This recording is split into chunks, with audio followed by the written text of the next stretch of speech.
ẹ̀yin èèyàn wa ó ti ṣẹlẹ̀ ṣe rí ó mà ṣe o ọmọ tó jogún agbádá kò mọ ìyá aṣọ. Ọlọ́run fi bàbá wa Dr. Chief Sunday Adéníyì Adéyẹmọ Ìgbòho Òòṣà owó bàbá Jamiu ẹkùn ọkọ Fúlàní ọmọ jọmọ lọ àjànàkú kọjá mo rí nǹkan fìrí tábà rírin ká ní arírin.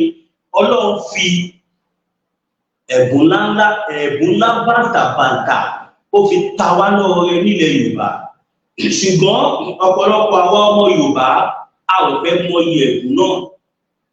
Àwọn ẹ̀yin àgbààgbà nílẹ̀ Yorùbá lẹ́bọ̀ ẹni mọ ìwúrà là ń tà fún, ẹni mọ ìwúrà òun là ń tà fún. Ṣùgbọ́n látara àánú oore ọ̀fẹ́ tí a rí gbà lọ́wọ́ Ọlọ́run nílẹ̀ Yorùbá, Ọlọ́run fi bàbá wa Dr. Chief Sunday Adéníyì Adéyẹmọ Ìgbòho Òòṣà Ọlọ́run fi ta wá lọ́rẹ, ṣùgbọ́n a ò gbọ́ yìí bàbá yìí.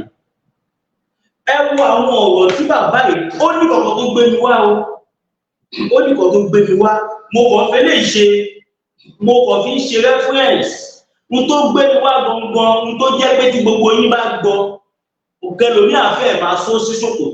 Ẹ bá mi pín fídíò yìí, ẹ jẹ́ kó délé, ẹ jẹ́ kó dé dòde, ẹ jẹ́ kó dòdò, ẹ jẹ́ kó dé gbogbo bí tó bá jẹ́ kó dé káàkiri àgbáráyé, nítorí wípé nǹkan ti ṣẹlẹ̀, nǹkan kan ti ṣẹlẹ̀ nísìnyí tó jẹ́ wípé gbogbo yín lè má ti gbọ́.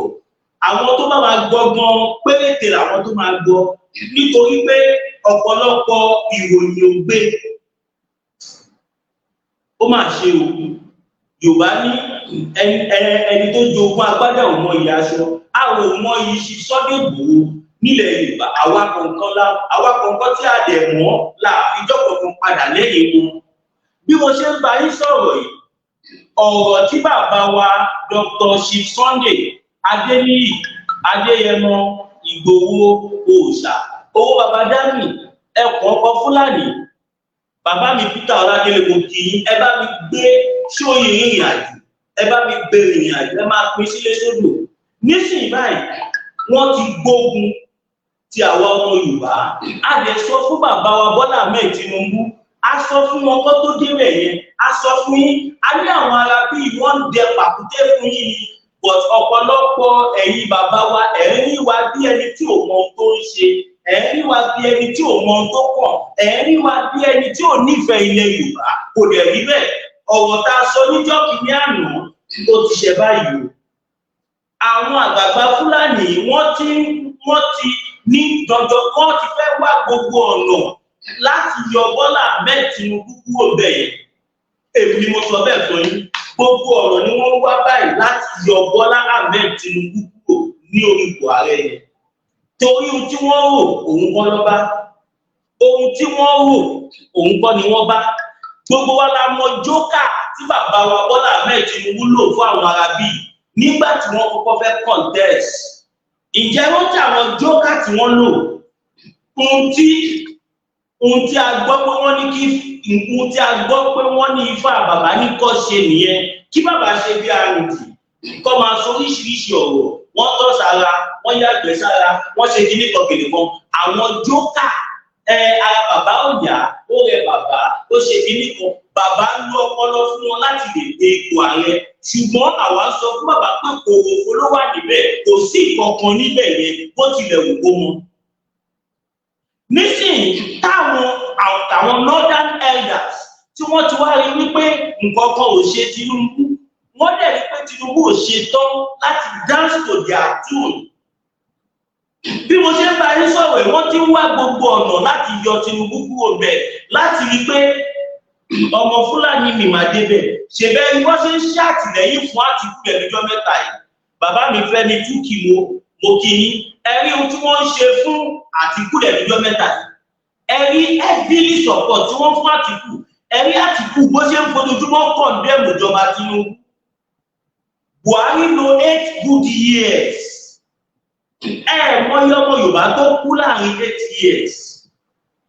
Mọ hardship tó wà nígbà tí Tinubu wà ń bẹ̀ ẹ̀dá Ọlọ́run kọ́kọ́ ò máa sọ̀rọ̀ lára àwọn Fúlàní yìí torí pé nígbà yẹn wọ́n ń jẹ mùlá wọ́n ń jẹ yọ̀tọ̀mì wọ́n ń ṣe oríṣiríṣi bẹ́ẹ̀ kẹ̀dẹ̀ rèé wọ́n fojoojúmọ́ pa wá nílẹ̀ Yorùbá wọ́n fojoojúmọ́ jí wa gbé nílẹ̀ Yorùbá wọ́n fojoojúmọ́ ṣe oríṣiríṣi nǹkan fún wa nílẹ̀ Yorùbá.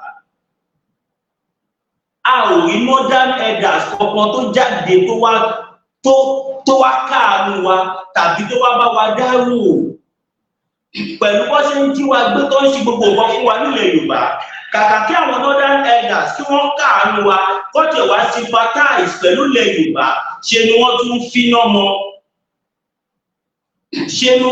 finá mọ́ ẹni àmọ̀rí ò bá kú ó pẹ́ ń tọ́ fi ṣe nìyẹn. Nísìnyí báyìí bí mo ṣe wá ń bá yín sọ̀rọ̀ yìí àwọn northern elders kan náà yìí wọ́n wá yarí pé Tinubu gbọ́dọ̀ kúrò níbẹ̀ ọmọ Fúlàní gbọ́dọ̀ bọ̀ síbẹ̀. Tẹ́ bá rántí lẹ́tà kan tó líìkì nígbà kan lẹ́tà yẹn kò kì í ṣe pé wọ́n gbé síta ó líìkì ni nígbà tó líìkì ni àwọn tí wọ́n líìkì ẹ̀ wọ́n dà sí circulation kọ́mọ Yorùbá lè mọ ohun tó ń bọ̀ wá bá wa. Pẹ̀lú gbogbo tá à ń sọ yìí náà atúnṣe máa ráwọn òwe ọmọ Yorùbá tó máa jáde tó tún máa wá tako pọ́tà sọ ẹ̀ àṣà máa fún àwa máa sọ tiwa ẹni tó bá létí ó gbọ́ ohun tí àwọn bá sọ. Now ẹ wo ìgbésẹ̀ tí Àtìkù ń gbé nísìnyí ó ń fojoojúmọ́ kọ̀ǹdẹ́mù ìjọba Tinubu àwọn northern elders wọ́n ní agbára láti stop Àtìkù wọ́n ní agbára láti stop Gumi wọ́n ní agbára láti stop gbogbo àwọn tó ń da ìjọba Tinubu rú yìí kò wá dákẹ́ wọ́n ṣe bẹ nípa wòrí ìkọ̀kọ̀ nítorí pé wọ́n fẹ́ ba ìjọba ẹ̀jẹ̀ fún Tinubu pé kàkà kíkú má jẹ ṣèṣe á fi ṣàwádànù òun ló fẹ́ fi ṣe fún bàbá wa Bọ́lá Ahmed Tinubu. Àwa táwa jọ ọmọ wọn tá à ń bá wọn sòótọ́ ọ̀rọ̀ wọn ò wo bí tá wà. Àwọn àgbààgbà Fúlàní wọ́n kọ́kọ́ lo jókà kan ní táìmù kan bàbá wa ṣe Sunday Igboho lọ jáṣẹ́ yẹn. Ó jẹ́ kí bàbá wa Bọ́lá Ahmed Tinubu ó jẹ́ kó máa pàtẹ́wọ́ kó máa dúpẹ́ lọ́wọ́ ṣe Sunday Igboho torí pé ẹnu mi gbà á mo lè sọ pé ṣe Sunday Igboho ló gba bàbá wa Bọ́lá Ahmed Tinubu lọ́wọ́ gbogbo ọmọ Nàìjíríà káàkiri àgbáláyé ó ṣẹlẹ̀ Yorùbá nìkan. Kí nìkan tí mo sọ yìí ìgbà kan wà tí àwọn northern elders tí wọ́n lọ stage protest tí wọ́n ní kó máa pariwo pé ebi ń pa wá kíní kan ṣe wá ebi ń pa wá kíní kan. Débi pé wọ́n ti ń ṣe nílẹ̀ Yorùbá wọ́n ti ṣe nílẹ̀ Haúsá káàkiri wọ́n ti spread ẹ̀ sílẹ̀ Yorùbá náà and we all knew what that means. Tó bá ń pariwo lọ bẹ́ẹ̀ yẹn is either kí wọ́n ní kọ́ vote of no confidence kọ́ fi yọ bàbá tàbí kí àwọn ológun kí wọ́n gba ìjọba. Bàbá wa ṣe Sunday Igboho ló wá sí gbogbo àwa ọmọ Yorùbá níyè pé kí lẹ́tà ń ṣe báyìí kò fi ń ṣe bàbá yìí ló dá wàhálà lẹ̀ Muhammadu Buhari tó wà bẹ́ẹ̀ tẹ́lẹ̀ òun ló bà ayé Nàìjíríà jẹ́ ló sọ Nàìjíríà di aṣálẹ̀ tó dẹ̀ tó tọ́ ni. Àwa sọ fún bàbá Bọ́lá Ahmed bàbá ibi tẹ́ ń lọ ìkò sí ìkọ̀kọ́ ń bẹ̀ tẹ́ẹ̀bà ṣọ́ra ẹ máa jẹ̀bi padà ní. A sọ fún bàbá náà bọ̀ wọ́n rí wa bí ọ̀tá ẹ wo bí àwọn olórí burúkú ìbọn ṣe ń fojoojúmọ́ kọ́ ọmọ ogun jọ they are up to something but àwọn àgbààgbà tí wà nílẹ̀ Yorùbá á ti ẹ̀dúpẹ́ lọ́wọ́ náà adúpẹ́ lọ́wọ́ bàbá wa Onírìṣà adúpẹ́ lọ́wọ́ bàbá wa ọba Bàrígà adúpẹ́ lọ́wọ́ bàbá wa ọba Orílẹ̀ Kéńtà adúpẹ́ lọ́wọ́ bàbá wa ọba Ìgbòho ọba Oníbodè of Ìgbòho land kábíyèsí o adúpẹ́ lọ́wọ́ bàbá wa Àwùjalẹ̀ bàbá wa Aláké bàbá wa ọba Olóhùn bàbá wa ọba Orílẹ̀ Kéńtà ojú àwọn àgbààgbà yẹn ti ń là wọ́n ti rí i pé yes àwọn ará bí ìwọ̀n bá wa mú ní ṣeréṣeré àwa Yorùbá àwa làwa sì ń lọ patí à ń lọ ságbo Wàsíù Àyìndé à ń lọ ságbo Pàṣọ à ń lọ ságbo Òṣùpá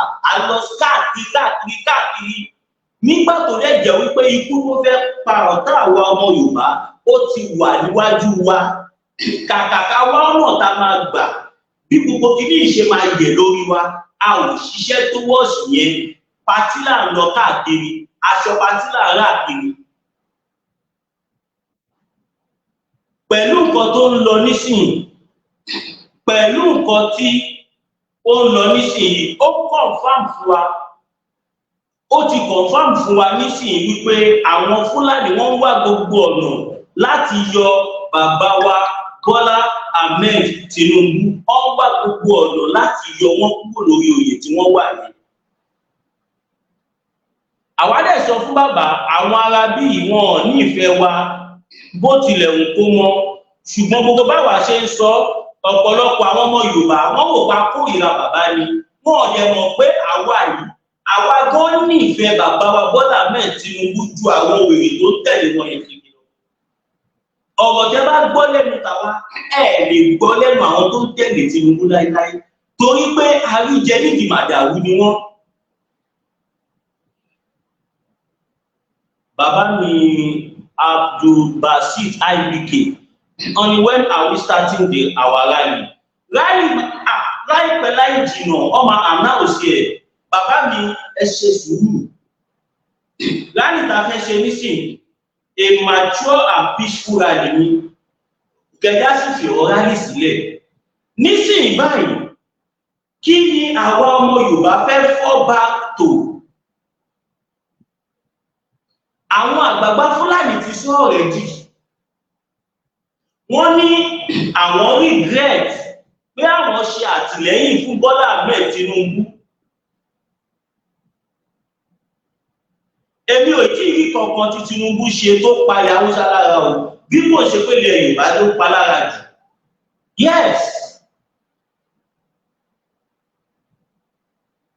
Nígbà ayé Buhari mọ̀ tó ṣẹlẹ̀ ni. Ṣé ebi ní ká sọ ní? Ṣé ìpànìyàn ní ká sọ ní? Ìjínigbé ní ká sọ ní? Ìdúnkokò ní ká sọ ní? Mọye millions of èèyàn tó kú nípa ayé Buhari. Ṣé báwọn tí wọ́n rí ni wọ́n sọ in thousands? Àwọn tí wọ́n ti ẹ̀rí tí ó sì tí wọ́n kọ́. A sọ fún bàbá wa Bọ́lá Ahmed Tinubu ṣùgbọ́n wọ́n kọ̀ nítorí ambition tiwọn. Now see what is happening. Ṣé láti jọ́ tí bàbá wa Bọ́lá Ahmed Tinubu ti débẹ̀ ṣé bẹ́ẹ̀ ni wọ́n ṣiṣẹ́ kọ̀ọ̀kan ni? Ṣùgbọ́n àwọn olórí burúkú tí wọ́n kó mọ́ra ẹ̀ wọ́n sabotage wọn wọ́n á dẹ̀ máa sabotage wọn lọ ni. Torí pé àwọn ará bíi ṣèbẹ́ gbọ́dọ̀ tí bàbá wa Professor Adébánjá Akíntóyè tí wọ́n sọ lẹ́nu mẹ́ta yìí.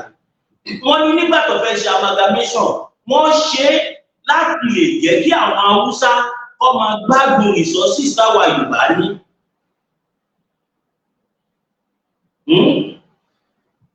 Wọ́n ṣe kí wọ́n lè máa gbádùn resources wa and it's happening now. Bàbá wa Professor Banji Akíntóyè jẹ́ ká mọ̀ wípé kò sí ọmọ Yorùbá kankan tó sign 1940 amalgamation. Bàbá confirm ẹ̀ fún wa ó dẹ̀ wà lórí newspaper káàkiri. Àwọn northerners wọ́n lo agbárí fún wa tó bá dásìkò election wọ́n máa lọ kó àwọn Fúlàní nǹkan wọ́n máa lọ kó wọn wọlé láti fi increase population wọn. Ọmọ Yorùbá ẹ jẹ́ ká jí. Èmi fi àsìkò irọ́ bàbá wa Bọ́lá Ahmed Tinubu kí bàbá ṣe ìnífù kí wọ́n tètè ṣe kí ni kọ́ tètè ṣí àwọn ọmọ Yorùbá sílẹ̀ ká máa bá ti wá lọ. Àwọn fún ara wọn tí ń rí nísìnyí báwọn Haúsá ti ní kò sí second time fún wọn opportunity dẹ̀ rí fún wọn láti ṣí àwọn ọmọ Yorùbá lẹ̀ ká di olómìnira. Tí bàbá wa Bọ́lá Ahmed Tinubu tó bá fún wa lómìnira ìran Yorùbá ò ní gbàgbé wọn láéláé.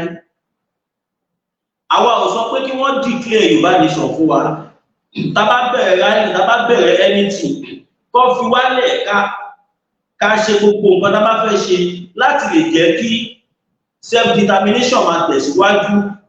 Torí pé mo mọ̀ pé láìpẹ́ láì jìnnà gbogbo àwọn ọmọ Yorùbá a máa rẹ́rìn ayọ̀ torí àwọn bàbá wa Professor Banji Akíntóyè táwọn bàbá yẹn ò sùn wọn ò wo ojoojúmọ́ ni wọ́n fi ń ṣiṣẹ́ bí ilẹ̀ Yorùbá ṣe máa dilẹ̀ olómìnira bẹ́ẹ̀ ni mo sọ fún yín ojoojúmọ́ tẹ bá dọ̀dọ̀ bàbá wa Professor Banji Akíntóyè sùn ẹ rí pé bàbá yẹn ò sùn wọn ò wo nítorí àwa ọmọ Yorùbá ni táwọn kan bá dẹ̀ tún máa sọ̀rọ̀ àwọn bàbá yìí wọ́n á tún máa bu ẹnu àtẹ́lù kò dẹ̀ jọrú àwa yìí lójú torí pé ọ̀pọ̀lọpọ̀ wa àbí ìkọ̀ni wa àkọ́gbà ló pọ̀ ní àwọn tí wọ́n ń bú wọn yẹn. bitter tea ẹkùn tí ń wọ̀ yá àjà pẹ̀lú àwọn kíndìnrín tó ní stone nínú ìyẹn kidney stone yóò mẹ́ẹ̀tì ẹ̀ tẹ́sí yádànù nínú àgọ́ ara yín òun kan náà ló ṣiṣẹ́ fún liver ìyẹn àìsàn jẹ̀dọ̀jẹ̀dọ̀ a sì tún máa ṣiṣẹ́ fún ààtì ìyẹn ìṣòro àìlèmí sókè sódò dáadáa láàólà bitter tea ló tún ṣiṣẹ́ fún ìfúnpá gíga ìyẹn high blood pressure bákan náà gbogbo ẹ̀yin tẹ́ ẹ bá ní ìṣòro ìsétọ̀ tí a mọ̀ sí prostate cancer gbogbo àwọn àìsàn tá a là kalẹ̀ yìí pátápátá òun ni láàólà abá bitter tea yóò bá wà yá àjà ìṣòro ara ríro ńkọ́ láàólà bitter tea òun ni kẹ́ ẹ gbẹlura láti wá rí egbòogi láàólà bitter tea rà àbí tẹ́ ẹ bá fẹ́ mọ ibi tí wọ́n tẹ̀dó sí ẹ mẹ́sẹ̀gì wọn lórí àwọn WhatsApp numbers yìí +447-4245-27137 àbí àwọn Nigeria numbers yìí 08033194355 tàbí 08026265000 kò bára rí ẹ̀rí inú ẹ̀jẹ̀ ti kàn jẹ̀gbọ̀n lọ́wọ́ láàólà bitter tea gbẹlura kò rí yàtọ̀ bẹ́ẹ̀. Now, kí wá ni mẹ́sẹ̀jì mi in a nutshell?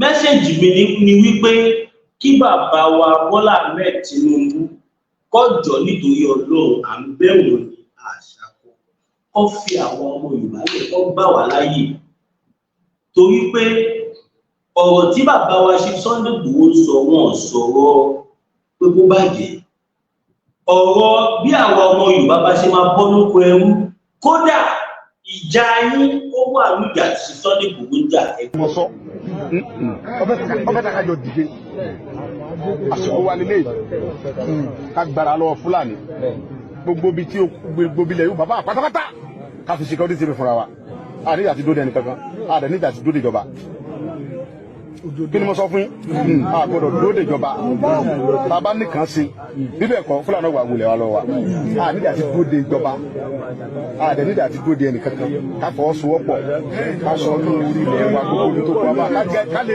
divorce tí àwọn bàbá ní tí oúnjẹ bá ti wọnú ìṣẹ́bùṣe àwọn bàbá náà sọ bẹ́ẹ̀ ohun tó jẹ́ bá ti kó ònú ìṣẹ́ ti bùṣe ókè náà ó jẹ́ wọlá nílẹ̀ Yorùbá ń sìn sáàlì lóko sáàlì lódò àlè lọ wọ́n máa ń pa àwọn bàbá wa lẹ́kìtì wọ́n náà kó sọ́jà wa bẹ́ẹ̀ àwọn sọ́jà tó yẹ pé nígbà tí Buhari wà ń bẹ̀ tó ti fún àwọn Boko Haram ní amnesty 5,000 tó ní kan wọnú oko yẹn lọ tí wọ́n ti ń ṣe ohun tó wù wọ́n á kó wọn sínú sọ́jà olóòfin wọn á kó wọn sínú sọ́jà kó wọn sínú gbogbo ẹ̀ àwọn náà ni wọ́n á rán kó wá sékìtì nídìí wọn àwọn ọmọ Yorùbá fúnra wa táwọn bàbá wa bá ti fọwọ́sowọ́pọ̀ pẹ̀lú wa a ti ṣètò yẹ ká sí Fúlàní oko lórí ilẹ̀ wa ara ìgbà oko wa bàbá ti wá lé wọn kó òun oko wa tán táwọn ará ìdàkọ àwa sọ pé next step kí ló tún kù step by step lọ́rọ̀ ilé ayé ẹjẹ àfọgbọ́n jagun àkọ́kọ́ lé Fúlàní kó òun oko wa Tinubu wa ó mọ̀ tálàfẹ́ ọ̀sìn wà ń bẹ̀ tálàfẹ́ bá ti wà ń bẹ̀ àgbẹ̀fọ́ pé ó kìkì lọ́kàn ìyá mi ni wọ́n lérò bá mi wá fún mo ti wá dé bàlá mo dúpẹ́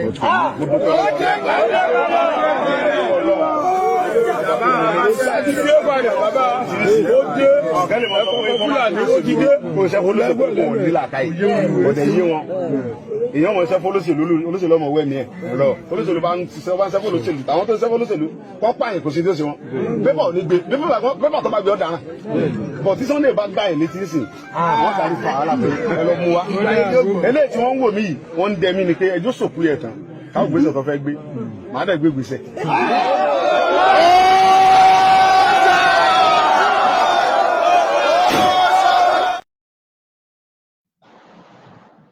Now, ẹ gbọ́rọ̀ tí bàbá wa ṣe Sunday Igboho sọ. Ara wọn bá ń jà fún. Wọ́n ń jà fún gbogbo àwọn ọmọ Yorùbá káàkiri àgbáláyé ni. but àwọn kan wà torí pé òkè ẹwẹ má jẹ sọ̀rọ̀ àwọn yẹn ká gbọ́ nǹkan tí bàbá wa èèyàn Ọlọ́run sọ. nǹkan tí wọ́n ń pè ní Ìgbòho ọmọkùnrin yẹn ẹ rí wípé ọ̀pọ̀lọpọ̀ àwọn àfáà wọn ò takò.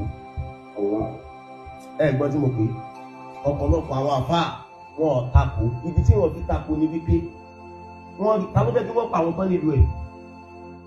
Ṣé àwọn pé tọ́mọkùnrin ò bá bọ́ tá ń gbà yẹn ẹ mọ iye tí wọ́n bá ti pa. Òun ló ká apá wọn, ó yí ẹ̀ṣẹ̀ wọn, ó wá jẹ́ akínni. Ó dé lẹ́nu ọjọ́ mẹ́ta yìí, ó wá ń sọ̀rọ̀ ẹnìkan tó wá ń jùmú lẹ́sọ̀ táì lálọ́bẹ̀ sọ̀rọ̀. Má fún má pa ẹ̀ẹ̀mẹ́ tí mo fi Sunday Igboho yẹn gbé ni Ali ni kágàmà náà wá jẹ́ àwù. Ali ló ní akin nínú àwọn sọ̀hábà ní Muhammad. Akin lọmọkùnrin yẹn. Ó dé ẹ wo ìyá wọn tí wọ́n pa tó lọ síbẹ̀ kó gbà wọ́n lẹ̀. Ẹ dákun ẹgbẹ́ wá bí léèrè ṣé n tó ń ṣe ṣe fẹ́ lónìí Ọlọ́run fún ara ẹ̀ fẹ́. Ó lọ́nà tọ́lọ́ ń gbà fẹ́ ni Ọlọ́run sọ́nà Buhari Ọlọ́run ní àìdúnláhùn mọ́sítàkà tún lè kú pa. Ọlọ́run ní ẹ̀yìn ìjọ àná Muhammad. Àìdúnláhùn mọ́sítàkà tún lè kú pa. Ẹ lọ wá nǹkan dára o. Ẹ wá nǹkan dára o. Ẹ má jẹ́ káwọn ẹni ibi kọ́ parí tán o. Ẹ má jẹ́ káwọn ẹni ibi ṣe kí ni kọ́ parí tán o. Tí irú Sunday Igboho yẹn bá tún márùn-ún ilẹ̀ Yorùbá tó jẹ́ akínbẹ̀ yẹn tí ìsáwọn tó já sí pé owó nìkan ni. Ẹ mọ̀ kó ti lówó tẹ́lẹ̀ kò torí owó tó ní ó tún bọ́ ta lójú àwọn mẹ̀kúnnù. Àwọn kan owó ní àtòbìnrin wọ́n ti lówó obìnrin náà kó kiri títì. Àwọn ò lè ṣàké tó ń ṣe yẹn. Tá a bá níwò ẹ̀ márùn-ún ilẹ̀ Yorùbá gbogbo wọn ń gbéyàn wọn ń pààyàn gbogbo ẹ̀ máa parẹ́ ni. Àbí iṣẹ́ wọn mo parí. Gbogbo parẹ́. Àyíjú làwọn mọ́sítà tó ń tún mi kú wà. Sunday Igboho wá gbó lórí pé àlẹ́ ẹ̀ ní pa anybody níṣẹ́. Àwọn Fúlàní wá sá lọ ẹni tó forí sá lọ ẹnu ìkan náà Fúlàní ni tí n bá gbọ́ Sunday Igboho sétí ìgbẹ́ òsì mọ̀ gbọ̀n mi. Kò parọ́ o. Ẹni tí wọ́n ń da ìbọn bò tí ò wọlé ẹ dákun sọ́lọ́wọ́ sọ pé ẹ múra ogun kalẹ̀. Ọlọ́run sọ̀rọ̀ yẹn náà Ọlọ́run ní ẹ múra ogun kalẹ̀. Níjọ́ táwọn ọ̀tá bá fẹ́ wá kọ́ máa wá ka yín mọ́. Ìjọ́ tí Ànábì Muhammad sallallahu alayhi wa sallam tó bẹ̀rẹ̀ iṣẹ́ jíjẹ́ ọbẹ̀ pa Ànábì mọ́lẹ̀. Ọlọ́run wá bí Ànábì pé kí ló fẹ́ Ànábì ò sọ kankan. Ànábì ẹlòmíì wò kó dẹ́sì kò fi aburú fẹ́ lòdì. Ànábì wá gbéra Ọlọ́run wá ní tọ́ọ̀ bá ti fẹ́ kí n ṣe kankan fún ọ ẹ á mọ ọ̀nà Mẹ̀dínà. Ànábì wá débẹ̀ Mẹ̀dínà tán àwọn ẹni ibi láti Mẹ́kà tó sọ pé ẹja lọ pa síbẹ̀. Wọ́n sọ pé kí ni ẹja tún lọ pa síbẹ̀.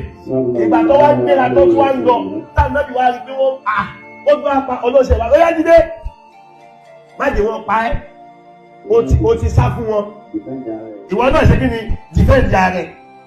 So nígbà táwọn Fúlàní pa Yorùbá tí ẹ̀ka bá dìde tó bá dìfẹ́ǹdì Yorùbá báyìí láì fi bẹ̀ torí pé Ọlọ́run fún ààrẹ sọ bá ní lọ́pọ̀ ọgbà. Ànábì ò tún wá sáré jagun ọwá gbẹ́ kòtò tó tóbi pébí látọ́ bá débi kòtò ọba ìjà àkíní ìtóbi wọn àwọn wèrè.